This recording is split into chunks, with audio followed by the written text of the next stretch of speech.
ang kabutihan. Baho ni Bongo umaalingasaw. Dahil po mga kabunyog, dito sa panibagong video na inilabas ni Trillanes, na kung saan dito ay kanyang idinitalye, ang mga pandarambong nitong taong ito. Grabe mga kabunyog, kung kumalat man itong video na ito, sigurado mamumulat ang ating bayan na sa likod ng kanyang malasakit na programa at nagbabait-baitang imahe, ay nagtatago pala ang isang ugaling, korap at mandarambong. Anyway ito mga kabunyog, panoorin po natin itong paliwanag ni Trillanes laban dito kay Bongo. Ito, pag-uusapan natin ang pagnanakaw ni Duterte at Bongo sa kaban ng bayan. Ito ay maliwanag na patong-patong na kaso ng plunder na umaabot sa 6.6 billion pesos. Noong 2018 ay naglabas ang PCIJ at Rappler ng report na nakakuha ng government contracts amounting to billions of pesos ang mga construction companies ng tatay at half-brother ni Bongo. Lahat ng mga projects na to, take note, ay sa Davao Region lang. Dahil dito, nagpasa ako ng Senate resolution para imbisigahan ito.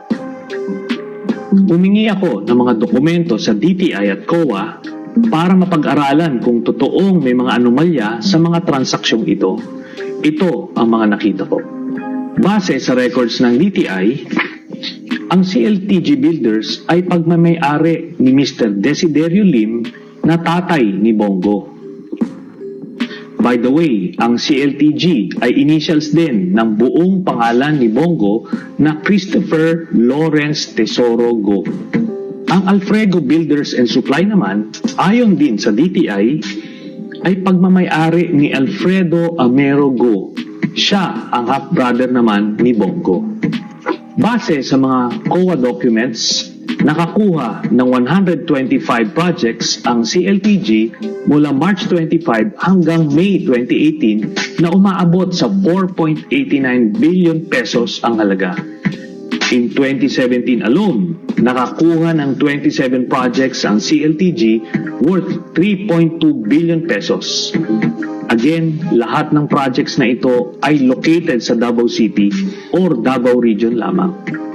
Ang ilan sa pinakamalaking kontrata ng CLTG ay nagkakahalagang 251.7 million pesos, 208.8 million pesos, 187.9 million pesos, 182 million pesos, at 177 million pesos. Lahat pang road widening.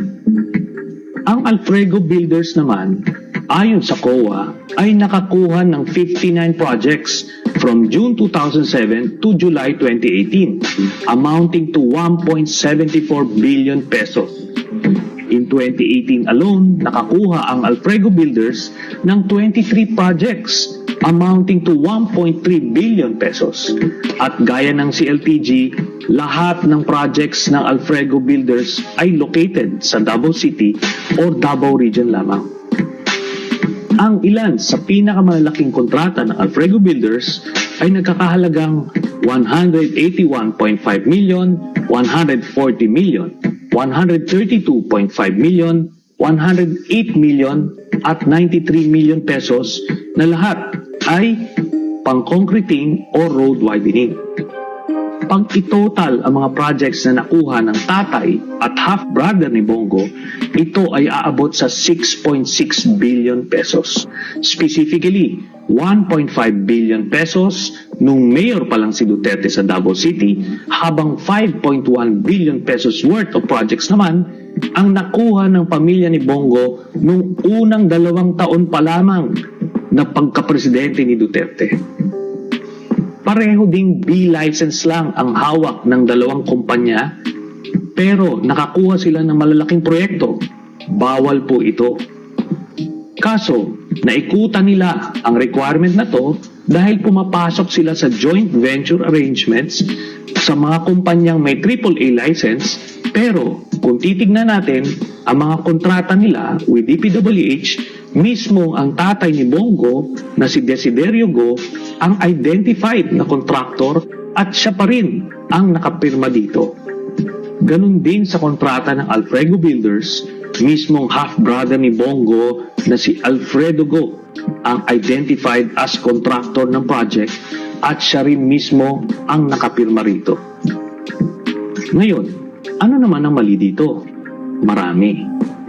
Ayon sa Article 7, Section 13 of the 1987 Constitution, the President, Vice President, members of the Cabinet, and their deputies or assistants shall not, unless otherwise provided in this Constitution, participate in any business or be financially interested in any contract with the government.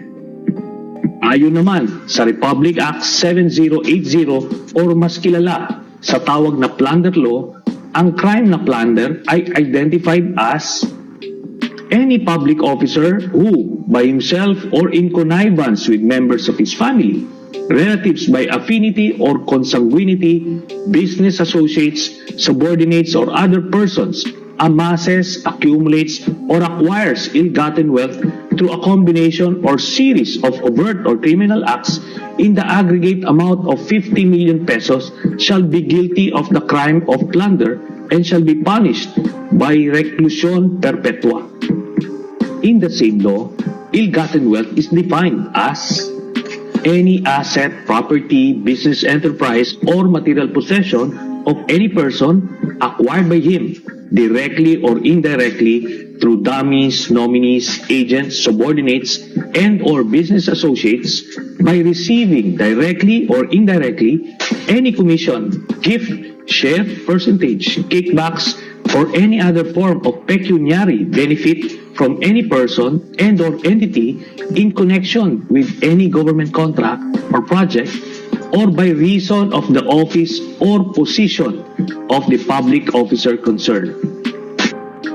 Also, by taking undue advantage of official position, authority, relationship, connection, or influence to unjustly enrich himself or themselves at the expense and to the damage and prejudice of the Filipino people and the Republic of the Philippines. Kung matatandaan nyo, bago naging senador si Bongo noong 2019, siya ay ang special assistant ni Duterte simula pa noong 1998. Sa madaling salita, may paglabag sa batas ang mga ginawang pagkaka-award ng mga government contracts sa tatay at kapatid ni Bongo. At dahil bilyon-bilyon ang halaga ng mga kontratang ito, ano ang krimen nilang ginawa? Plunder.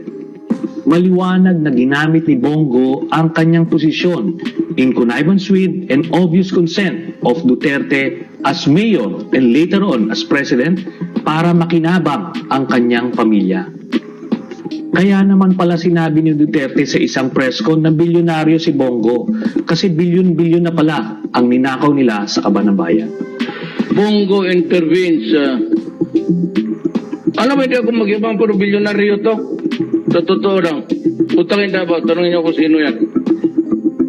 Liliwanagin ko lang, as always, hindi po chismis ang basihan ng mga aligasyong ito. Galing sa COA at DTI mismo ang mga dokumentong nakalap namin sa investigasyong ito. Wala silang lusot dito. Naipakita natin ang isa na namang paraan kung paano mangurakot sina Duterte at Bongo. Sa iba't ibang ahensya ng gobyerno ay meron pa silang iba't ibang pinagkakakitaan. Ito ang pangako ko.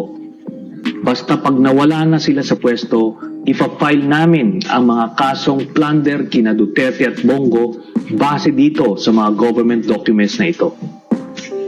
Sa mga magtatanong kung bakit hindi ngayon na, kasi siguradong gagamitin nila ang kanilang kapangyarihan para ibasura ang mga kasong isasampa sa kanila. Hayaan nyo, konting antay na lang naman. Yan mga kabunyog, narinig at napanood po natin itong paliwanag ni Trillanes hinggil dito sa korupsyon ni Bongo. Grabe pala mga kabunyog ang kanyang mga ginawa noon at baka ngayon ganito din ang kanyang ginagawa sa Senado. Kaya mga kabunyog, mag-isip-isip po tayo kung sino ang ating iluluklok sa Senado sa darating na halalan.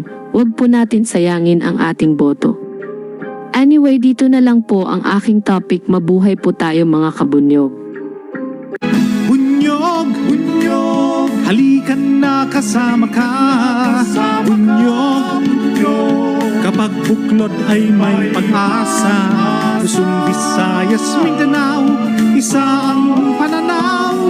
Sa bagong Pilipinas ang bunyog isisigaw. Bunyog